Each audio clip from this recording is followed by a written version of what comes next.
Hello, and welcome to the Narrowing Path, Walking the Spiritual Walk. My name is Steve Van Eiderstein.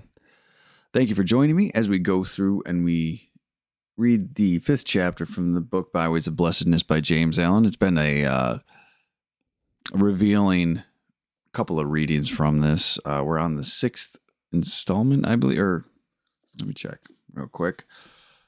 I believe we're on the sixth principle that we were talking about, right? Yep. So we are working our way through. Pretty quickly. So I'm excited to get to it. I will be reading from this version. This is from 1915, I believe. You look at it right there. There we go. And then you can also follow along in this copy too. I got this off of Amazon. It's pretty accurate from what I've been able to do a comparison of between the original text and this. So if you want to join us, it's going to be starting on page 32 in this copy on the very first paragraph called Another Hidden Sacrifice. It's the first couple of words. So let's go through. We'll get started here. And thank you everybody for the support. I really do appreciate it. Whether it's on the shorts or if it's watching the actual video, in the comments, everything's been fantastic. Really love the feedback from you guys and your thoughts. So keep it coming. Go ahead, like and subscribe here on YouTube. We also have Spotify channel, a Apple Podcasts, we Facebook, TikTok, Instagram, all the good stuff. So go ahead and follow us on whatever socials you'd like. All right. So here we go. We're going to get into the reading today. Let's get started. So this is a portion of the 5th chapter labeled Hidden Sacrifices in James Allen's book, Byways of Blessedness. Another hidden sacrifice, one of great spiritual beauty and of powerful efficacy in the healing of human sorrows, is the sacrifice of hatred. The giving up of all bitter thoughts against others, of all malice, dislike, and resentment. Bitter thoughts and blessedness cannot dwell together. Hatred is a fierce fire that scorches up in the heart of him who harbors it all the sweet flowers of peace and happiness, and makes a hell of every place where it comes. Hatred has many names and many forms, but only one essence, namely, burning thoughts of resentment against others.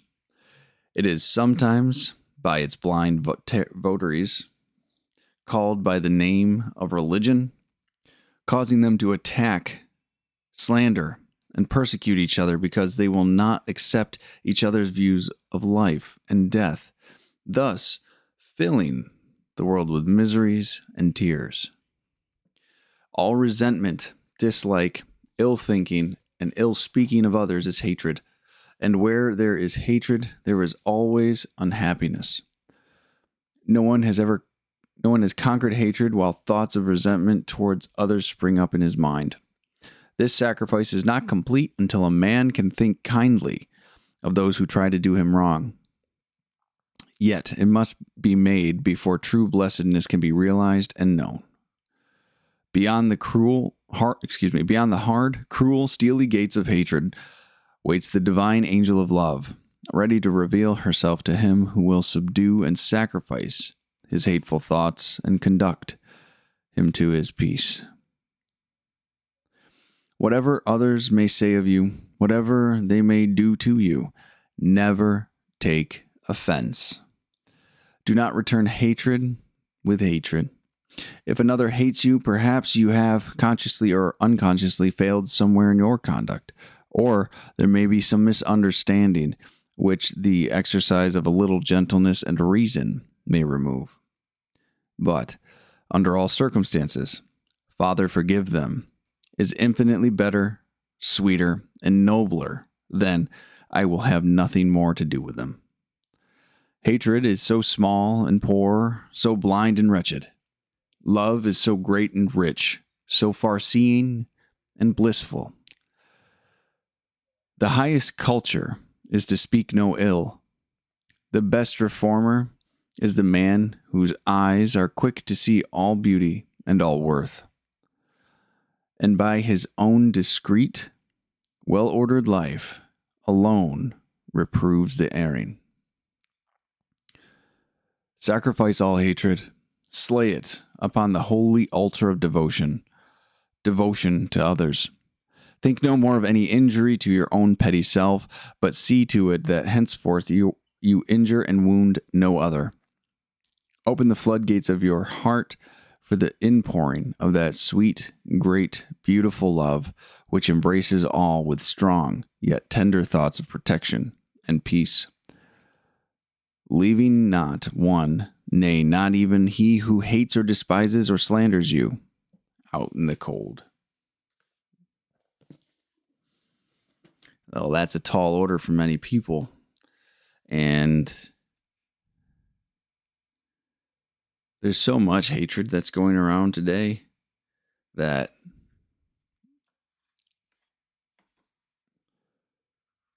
this can get applied in so many ways to so many situations, to so many circumstances, to so many things that really are causing a lot of people turmoil and pain because of their perception, because of the way they view the world, because of their opinions of things, right? Or just that sense and that feeling they were wronged and personally wronged. And it's hard to let those things go. It's really, really difficult to allow yourself to loosen the grip on that hatred for others. And because it's intoxicating for our ego to hold on to it is the reality. At least that was my experience. So I do want to ensure some clarity around a couple of things here. Earlier on in this chapter, he talked about anger, and we brought in resentment to that conversation too, but we're talking about a lot of resentment with this hatred topic as well. And reading this was a great reminder for me that there is a distinct difference between anger and hatred, right? And I just wanted to address that real quick right in the front end. Anger is much more in a moment, right? And it's much more generalized. Like a lot of people might inspire anger out of you if you allow them, right? It doesn't have to be a particular person. It doesn't necessarily have to be a long-standing thing, right? Anger can be called up in a moment's notice in any situation that calls for it, that you deem appropriate, right? So it's more impulsive, more short-term in a moment, and it's not necessarily targeted towards an individual repeatedly. Hatred, though, that's a different story. Hatred is long-standing at an individual or a demographic of people, a group of people. It talked about religion in here, and we'll get to that. But hatred is very targeted, right? Sometimes hatred starts with anger and taking something personally, and it turns into this resentment, which is fuel for this emotion of hatred, this feeling, this sense of hatred someone has, right? So hatred can be born from anger, but hatred in and of itself is much different than anger. Hatred can be cold, right? Anger's really hot emotion, right? Anger's just hatred's just punishing and cold. It's the best way I can associate, and the best way I can describe the sense I get with when I'm talking about hatred, right? It's just a force to be reckoned with, really.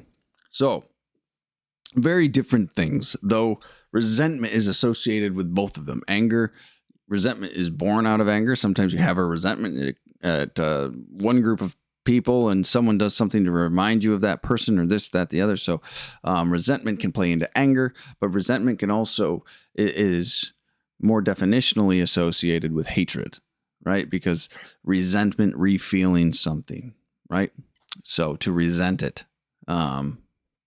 it's much more associated with targeted emotions towards one thing or one demographic or one institution, something like that. Hatred is much more appropriate for a long-standing resentment. So just wanted to say that real quick.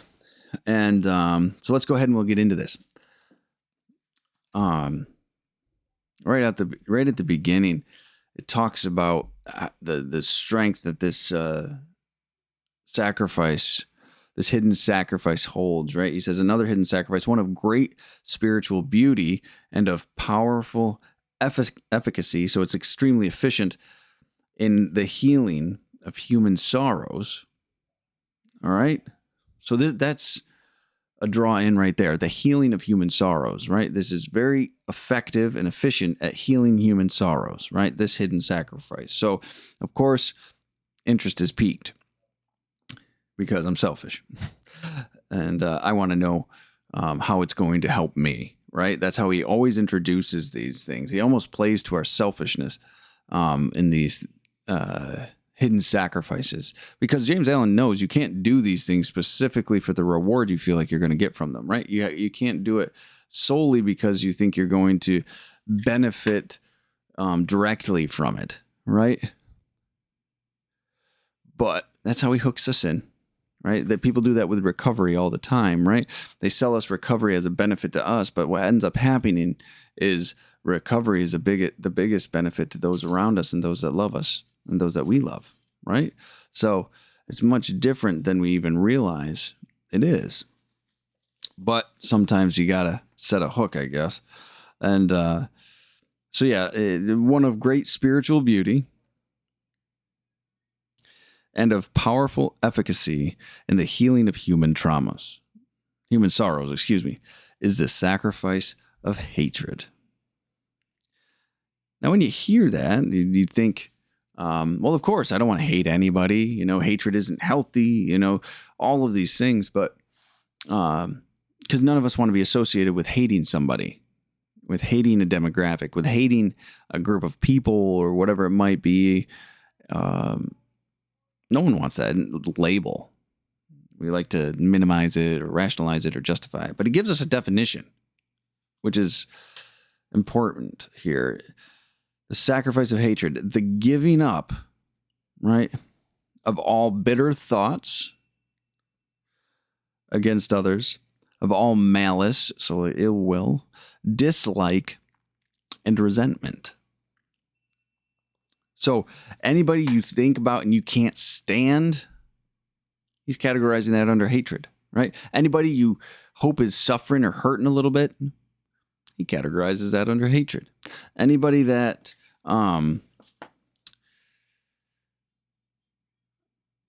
you just don't like for one reason or another, or their behaviors just rub you the wrong way, they irritate and aggravate you all the time, you don't like the way they talk, right?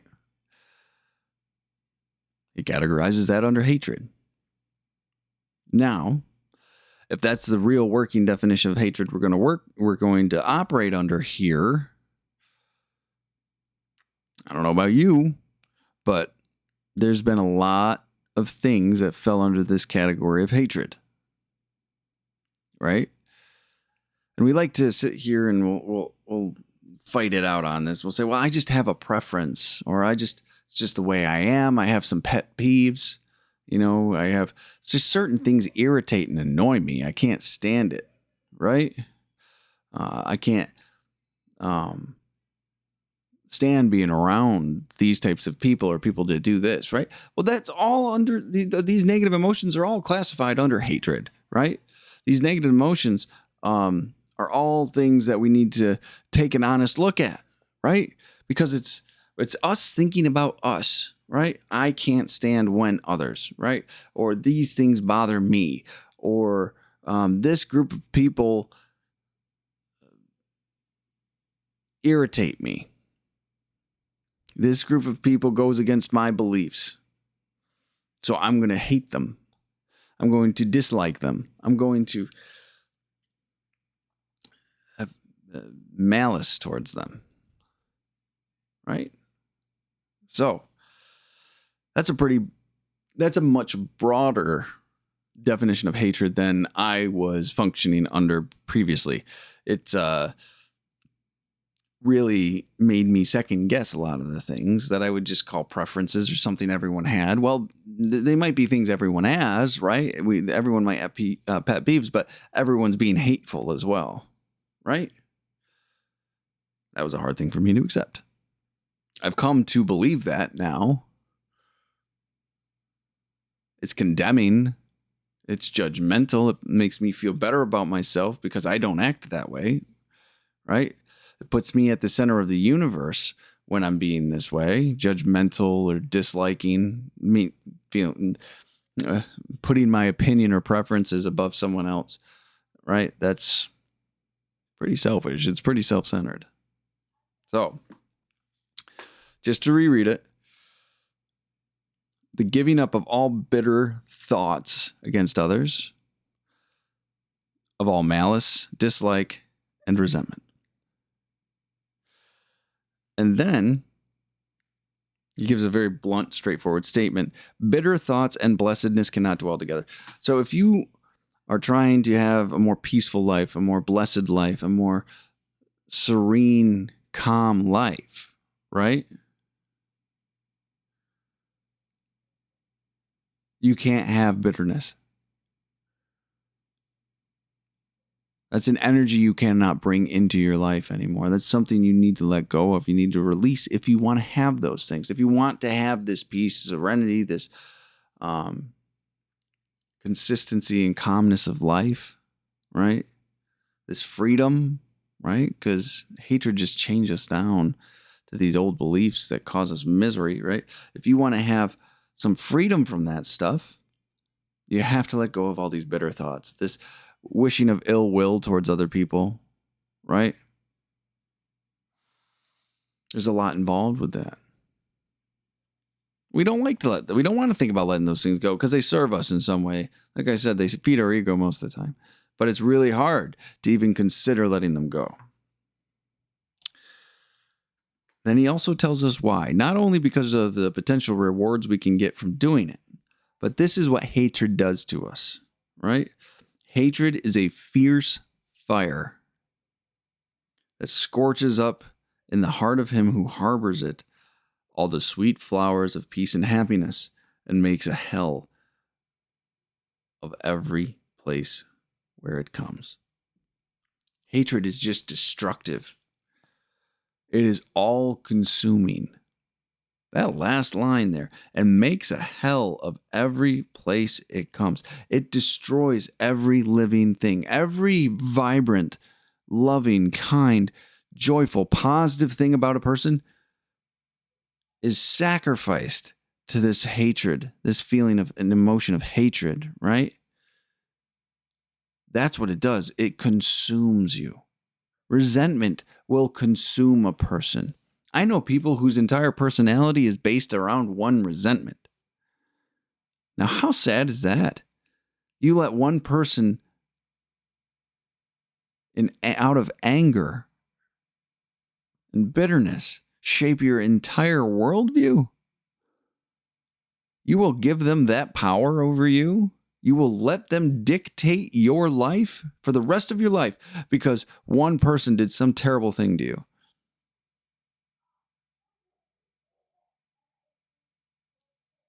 I didn't realize I was letting people do that. I didn't realize I was giving people that control over me. And I didn't realize I was letting go of every good thing within me to this hatred, to this anger, to this resentment. I didn't know I was sacrificing myself to hatred. And it was so painful to realize the truth of these statements. Hatred just is all consuming. It starts in a little fire over here, But then you nurture, we feed stuff to it, we keep it, we hold on to it. It's precious to us. We keep stoking it. We find other people to talk to about it. We find other reasons to that validate the why we should hate this person or dislike this person, right? We build a case against them is what I've heard it called, and I believe that to be true, right? We go seek out things and build a case against them. And guess what? As we build a case, we become obsessive about it. And when we become obsessed about it, suddenly we've given it all the power over ourselves. And it's pretty scary to actually lean back and take a look at it and see how much of your time, your energy, your emotion, right? Even money you've placed into hating somebody. And you know it's really deep rooted when you said it's worth it. Trying to cause misery in someone else is worth all of that energy? Is worth all of your peace of mind?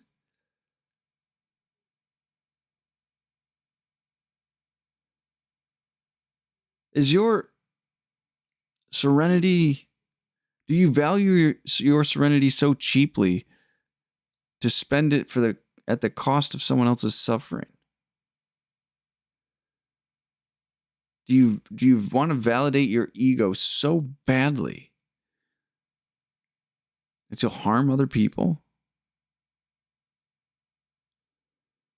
These are real questions you got to ask yourself, because if you don't ask these and answer honestly, that's another thing. You got to answer these honestly. You got to look inside of yourself and say, yes, I do this. Yes, I do believe this. Yes, I want this person to suffer. Yes, I hate these people. Yes, I hate that person. Man, it's hard to admit those things. It feels heavy. It feels shameful because we know it's not the right thing to do, but yet we indulge in it.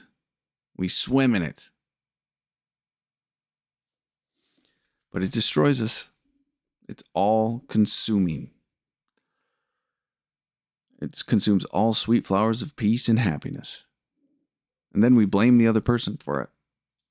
They took away my peace and my happiness. No, we fed it to our own resentment. We allowed it to consume us. So now he goes around, or now he gives us a little bit more information. Hatred has many names and many forms, but only one essence, right? A lot of people call it different things. We got different names here: bitter thoughts, dislike. We've got resentment. We've got hatred, right?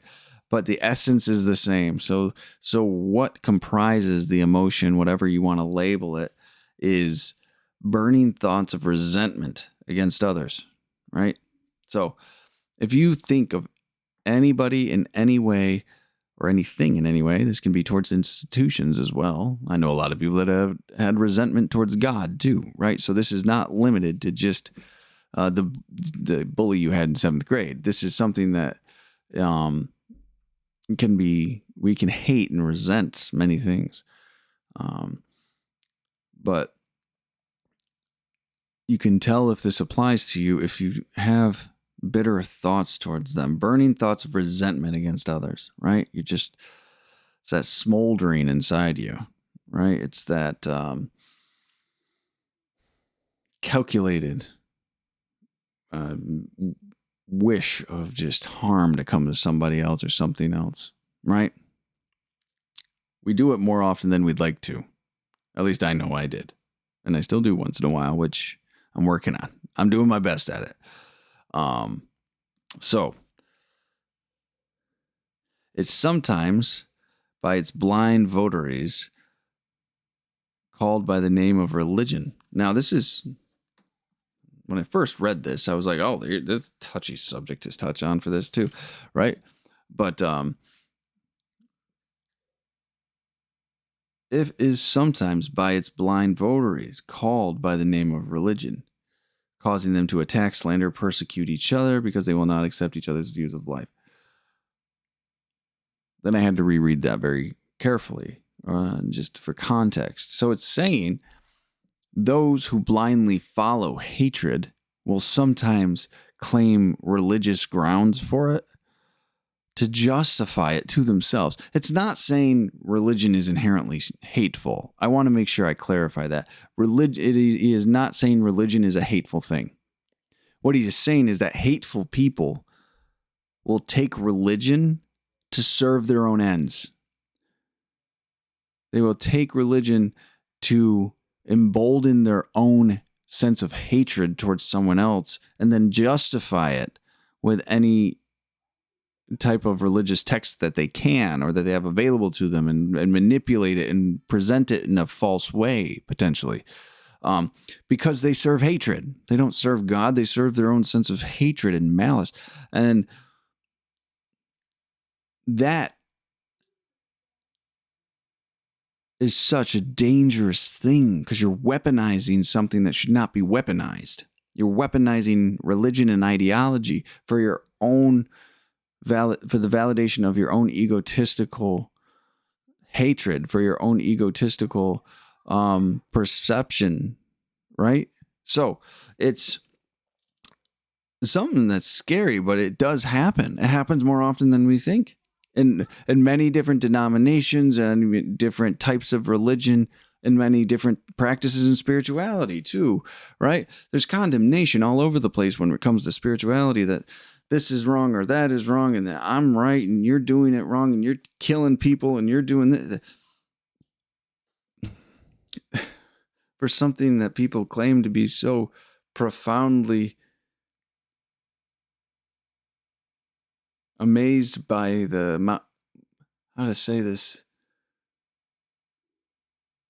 People believe that love is at the root of all this religion and spirituality, but that they are so condemning, so judgmental, and cause a lot of harm to each other in the pursuit of who's right. It's disappointing and just hypocritical almost. And it's sad. It's sad that that's held within themselves. And I try not to do that myself. I try not to be that condemning, that judgmental, to take my own hatreds and then spin them up in some way just to target them at somebody else.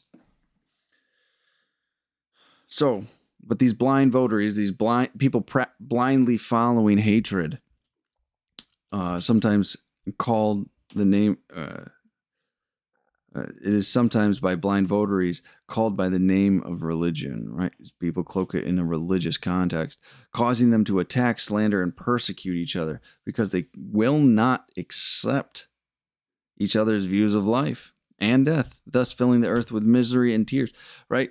When hatred is held, especially by both sides, and they're just attacking each other, all it brings about is misery, tears, death, right? They do this, they persecute each other. They attack, they slander, right? It's just venom coming out of people's mouths. It's just violence, physical violence that's occurring, right? It is death that is happening over hatred, hateful thoughts. Justified under the banner of religion, which really has been most times twisted and deformed to fit a selfish, hateful a selfish, hateful belief. It's sad, and it fills the world with death, misery, and tears. Broken families. A lot of fear goes along with it as well. It's a deep-rooted sense of fear in a lot of this. And it's amazing the destructive power of the whole thing.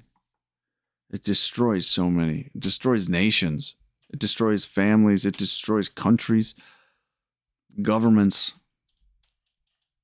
It's pretty intense as to how deep-rooted this hatred goes.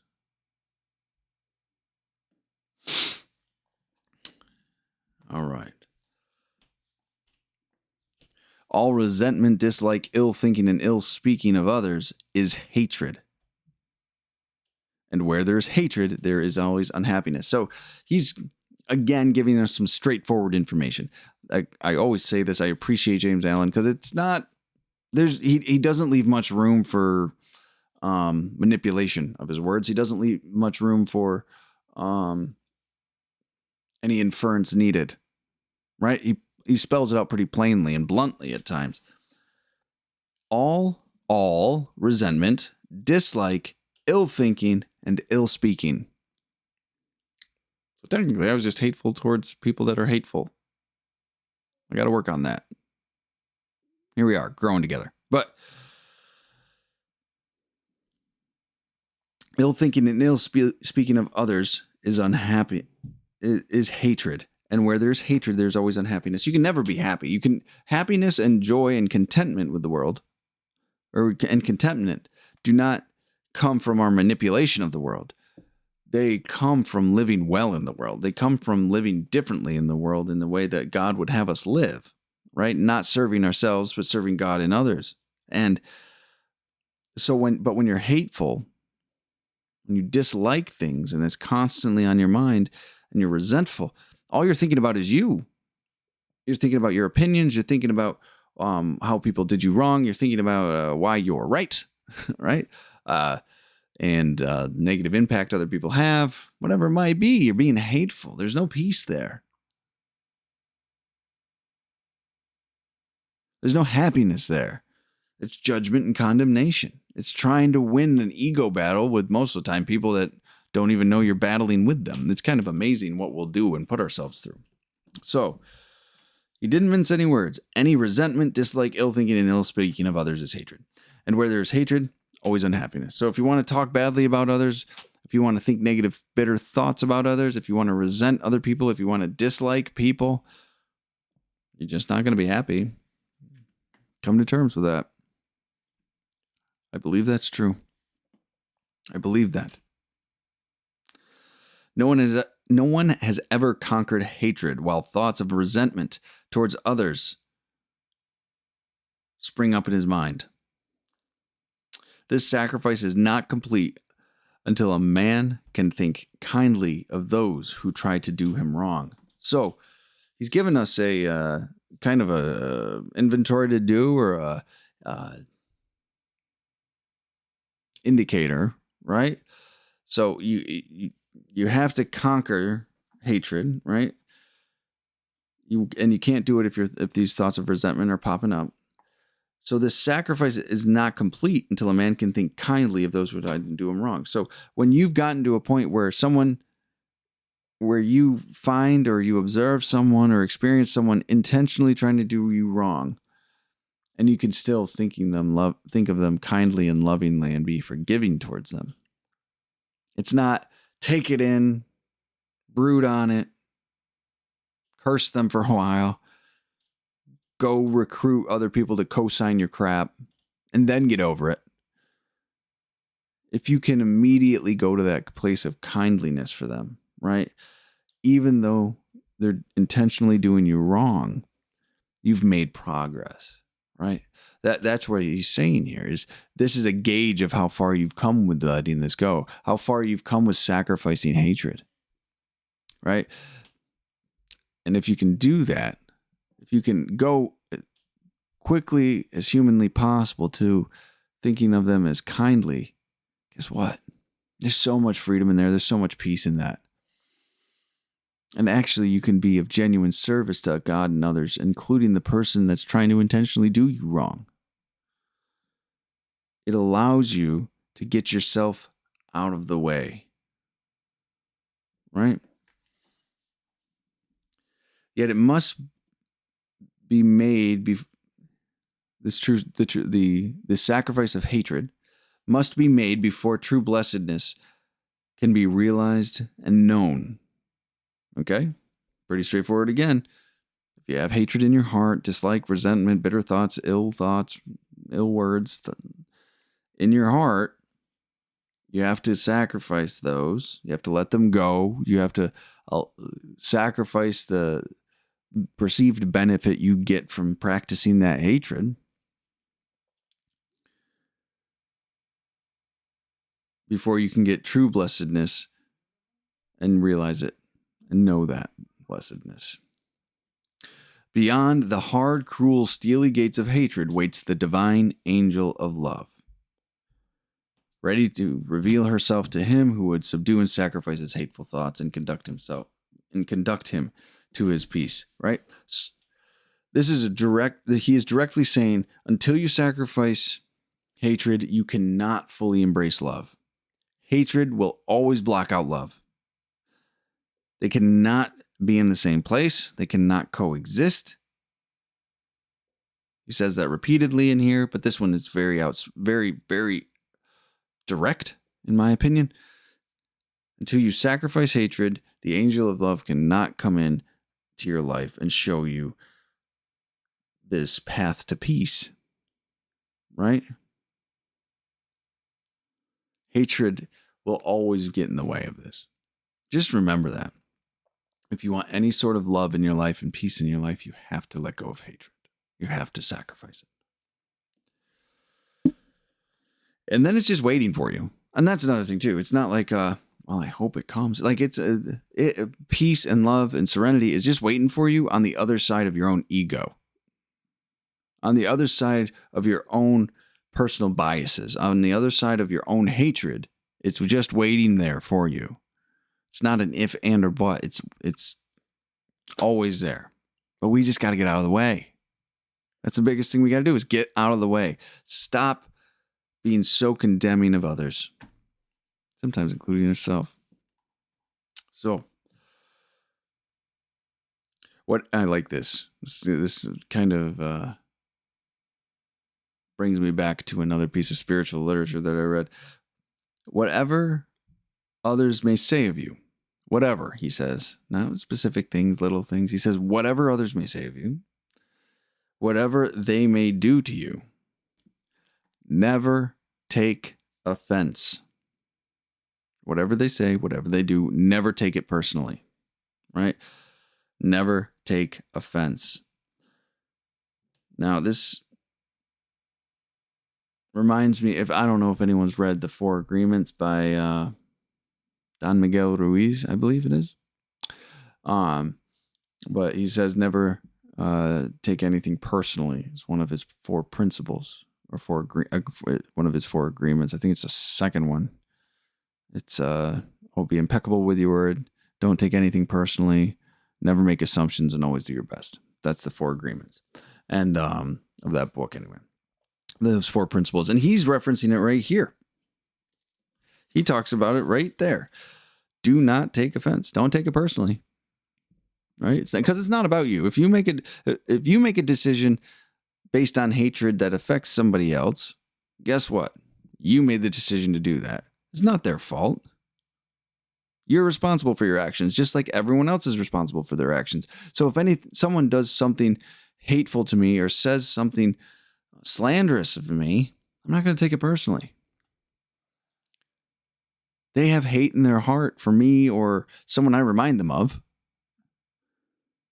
And they're suffering because of it. It has nothing to do with me. And this is how it's getting expressed. Though I don't like that sometimes. It doesn't feel good. But if I can actually just let that go, if I can actually just allow that to pass through me and not take it personally and not take offense, I can walk through this world in full control of these actions, in full control of my emotional state, right? I don't have to be the victim of other people's words. I don't have to be the victim of other people's bad moods. I don't have to take it personally. And he doesn't mince words here either.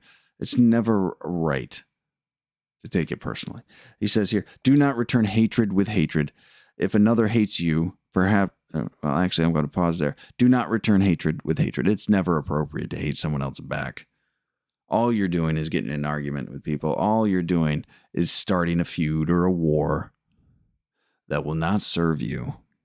You'll actually be sacrificing your own blessedness due to someone else's hatred. And then there you go, just going back and forth with somebody and causing a lot of pain for yourself and for others. Now, I like this part. Those who have done a 4th step in a 12-step program, we're going to recognize this. And I love that this is in here, right? If another hates you, perhaps you have consciously or unconsciously failed somewhere in your conduct. Or there may be some misunderstanding, which the exercise of a little gentleness and reason may remove. What's your part? What actions did you take in this situation? Did you do something wrong? Now, this isn't something you should be sitting there obsessing about, not something you should be sitting there trying to manipulate someone with your actions through, but take an honest look. Well, did I have any ill intentions? Did I have a tone in my voice that could have been giving the wrong impression? Did I not have a certain consideration about me when I was doing this? Was there something I didn't think about, right? Like, and take responsibility if you have something to take responsibility for. It doesn't justify their hatred, right? But take a look at yourself first. Take a look at what you might need to clarify. Take a look at what might need to happen, right?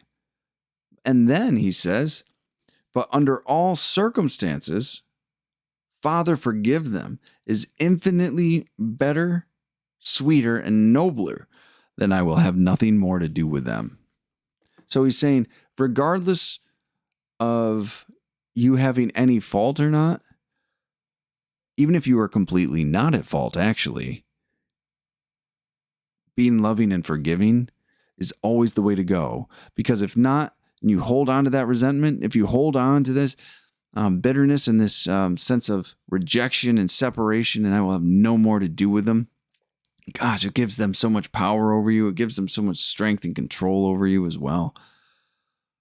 And it robs you of your own peace and serenity. You're going to constantly wonder if they're going to be somewhere you're going to be. If you see them somewhere, right? If they text you or if they do this, if they do, right? You're putting your emotional state, your serenity, your peace of mind in the hands of someone else. Why would you do that? And he's saying here, Father, forgive them. Regardless of what happened, it's the best way to go. And I agree with that. I found that to be a much better way to go through life, though I have to do a lot of work on it. Sometimes I don't get there right away, all the time.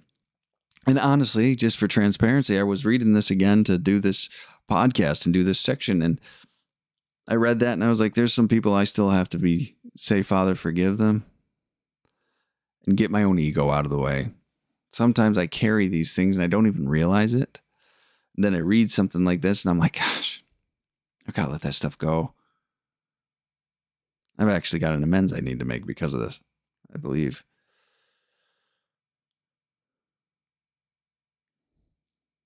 Hey, it's all in the journey, right? It's all in the path. So, hatred is so small and poor, so blind and wretched. It's really just this petty little thing. It's really just all about me and what's going on right now and my immediate gratification and validate my feelings and blah, blah, blah, blah. That's hatred.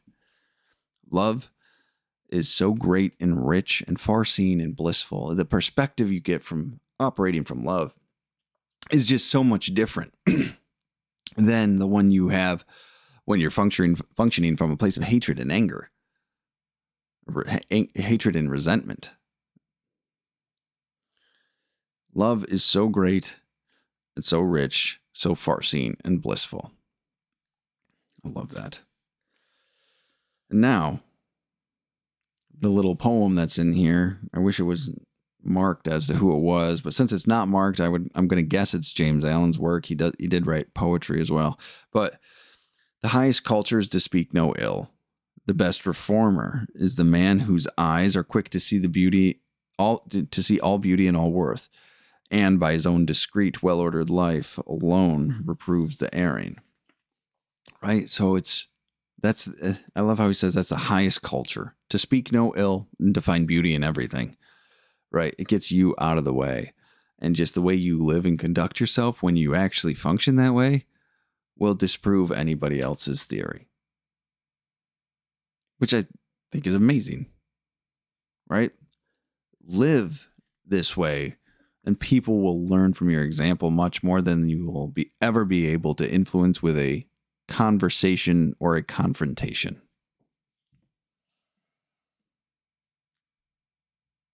Walk the walk.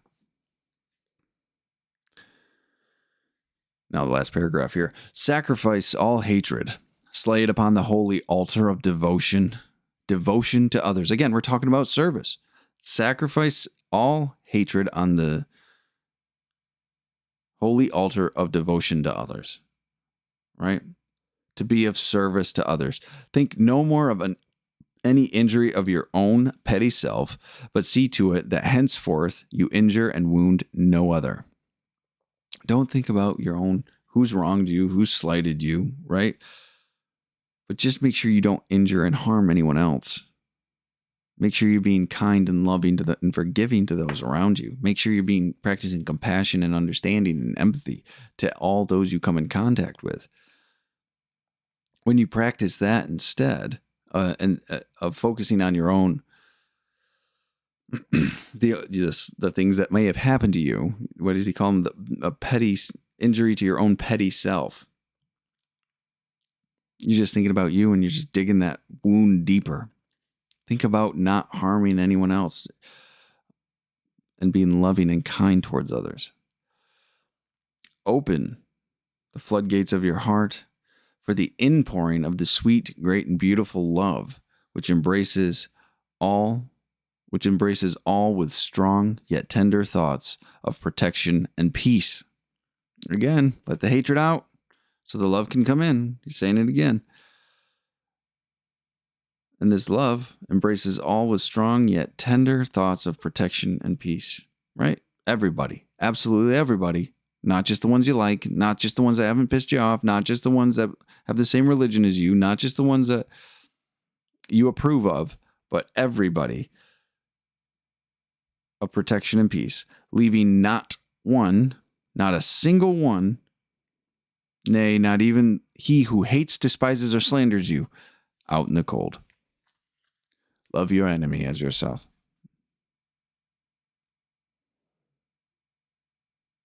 I don't know if that's actually the right way to say that saying. So if that was incorrect, forgive me. But love your enemy.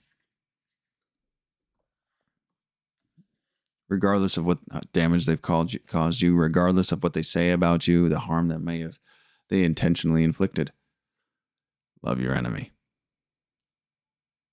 Yeah, it's love your neighbor as thyself. And then just love your enemy. Mix those two. I guess it's applicable still, though. So, anyway, great one. Absolutely loved it. I learned a lot from this one. Reminded me of a couple of things. Showed me a couple of places I needed to work on. Hopefully it does the same for you. Hopefully you find some awareness from this reading and you find some personal growth from it too, because I know I have. And yeah. So thank you all for joining me tonight. I'm looking forward to, I think we only got 2 more readings to do to finish up this chapter, and then we'll be moving on to the next thing. So I look forward to getting there with y'all, and until next time, thanks.